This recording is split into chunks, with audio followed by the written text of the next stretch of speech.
I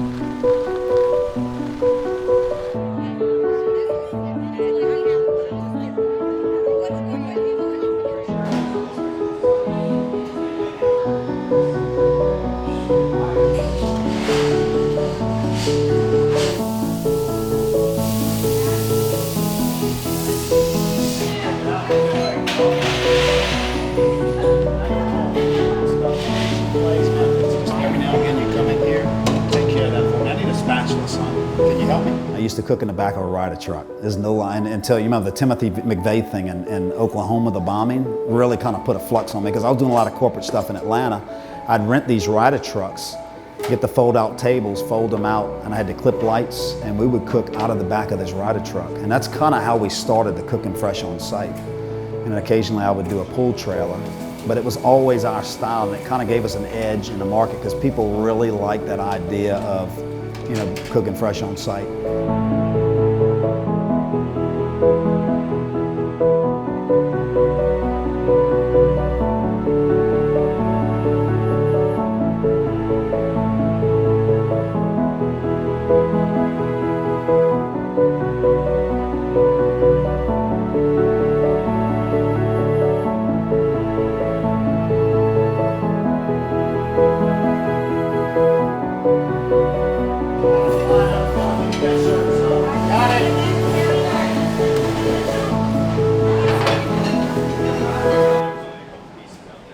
Well, I'm from a small town nestled in the middle of Bayou country, Berwick, Louisiana. My mother's Italian from the New Orleans area, my dad Cajun from Lafayette. So I think what interests me the most about food were the aromas that came from the kitchens and the backyards in South Louisiana. I mean, my mom cooking a gumbo, it just as a child, I always remember the excitement. Or I was playing wiffle ball in the backyard and I could smell the pot roast cooking and the windows open. I remember those things and going back, it just really, I asked a lot of questions.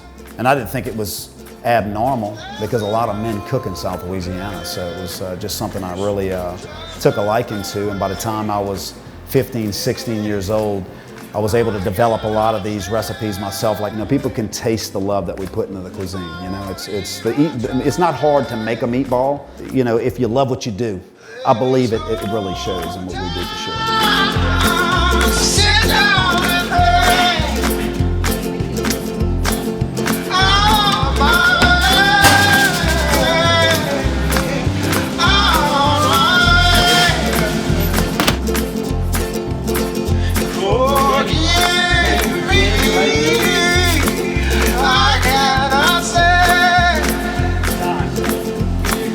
Let's do it.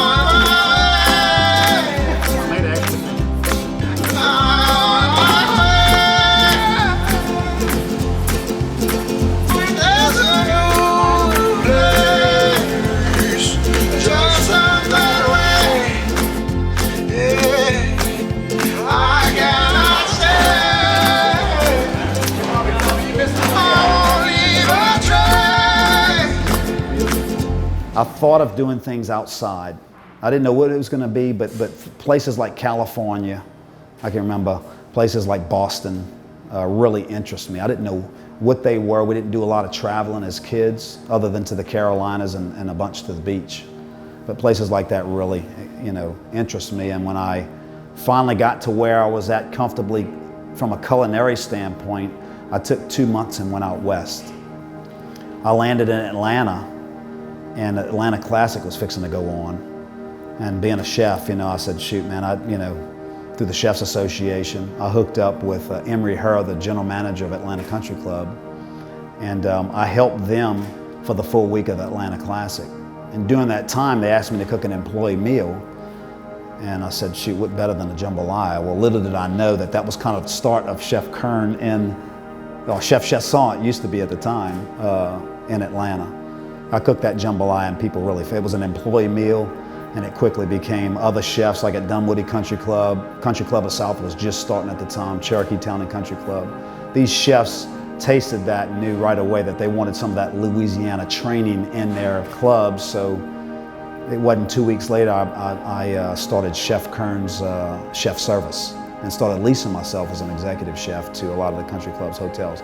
always inspired to be in the catering business. I knew right away, Lisa and myself, and saw the misery and the kind of Velcro on the back, stuck in a corner, restaurant owners, even across America today. You know, you have to love it and love it way too much, and it's that involvement and affect the family.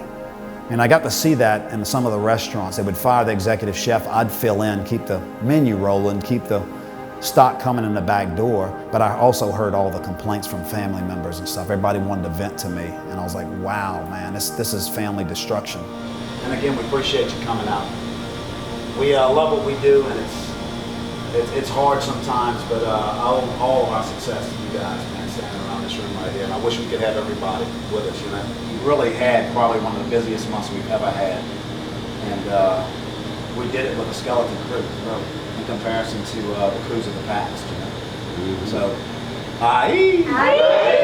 it's kind of a niche in what we've created, being in the hospitality and not having, you know, every night being away from the family. It's huge for me. You couldn't pay me $5 million a year to be in that type of environment. Money's not what I'm after. I'm after, you know, the process. My inspiration every day is my faith in God and my attraction to family, you know, and making sure that fits in any of my dreams, because I am a dreamer and I don't know that it'll ever stop. You know, retirement's not something that I've ever focused on. I want to work till I'm 90, you know, and I just believe I love being surrounded by people, creative people. You know, I love sweet, beautiful people. We've been fortunate to accumulate a lot of friends who are just fantastic folks, man.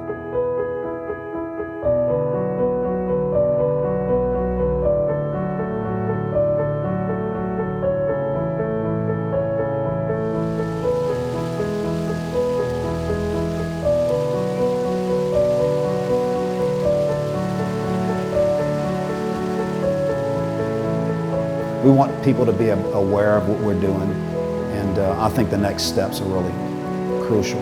You know, just to let everybody know how well planted we are in the community and how focused we are to stay in the game and compete in this area.